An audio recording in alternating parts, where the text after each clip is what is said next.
We're following breaking pandemic news as well. The coronavirus death toll here in the United States now climbing past 205,000 with more than 7 million known cases, and new infections are actually trending up right now in almost half the country. Let's get some late-breaking developments. Brian Todd is joining us. Brian, I understand we're just getting some positive news about a possible new treatment. That's right, Wolf. The biotech company Regeneron has just released some early results of tests using its antibody cocktail on some coronavirus patients. The company says those early results are promising, seeming to reduce the levels of virus and improve the symptoms in some of the patients. But this does come as we're hearing new concerns tonight across the country and especially in New York City about students returning to school. Teachers greet students in Queens on an anxious first day back to in-person learning in New York City. The nation's largest school district opened today for hundreds of thousands of students in kindergarten through middle school. High school students will come in later.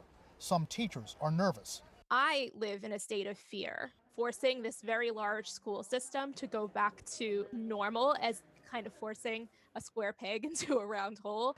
Adding to the trepidation, the city has a daily coronavirus positivity rate above 3% for the first time in months. Clusters in Brooklyn and Queens worrying city officials. The governor making a solemn promise to parents. I say to every parent in the city of New York, if those schools are not safe, I will not allow them to operate. Period. This comes as the White House is accused of putting political pressure on the CDC to minimize the reported risk of reopening schools for in-person learning. Olivia Troy, a former Homeland Security advisor to Vice President Mike Pence, says she was in important meetings where people were pressured to make it seem less grim than it really was.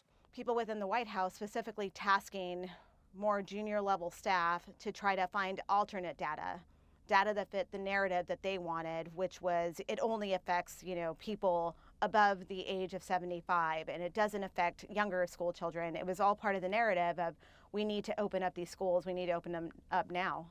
Contacted by CNN, a White House spokesman said all of the president's top health officials, quote, agree that it is in the public health interest to safely reopen schools, and that the relative risks posed by the virus to young people are outweighed by the risks of keeping children out of school indefinitely. Meantime, questions tonight over whether some portions of the country are ready for reopening, specifically the Midwest. Chicago's mayor is easing restrictions on certain businesses, reopening bars for indoor service. But in neighboring Wisconsin, a new surge in cases has a local hospital official in the northeastern part of the state saying his hospital system is about to be overflowing with patients. Over the last 3 weeks, we have had a remarkable surge in COVID patients after being down to 1 inpatient in the first part of June. Wisconsin, one of more than 20 states seeing an uptick in cases as America and the world hit a grim milestone. The global death toll from coronavirus has just crossed 1 million, and the U.S. ranks at the top in the percentage of those reported deaths, more than 20%.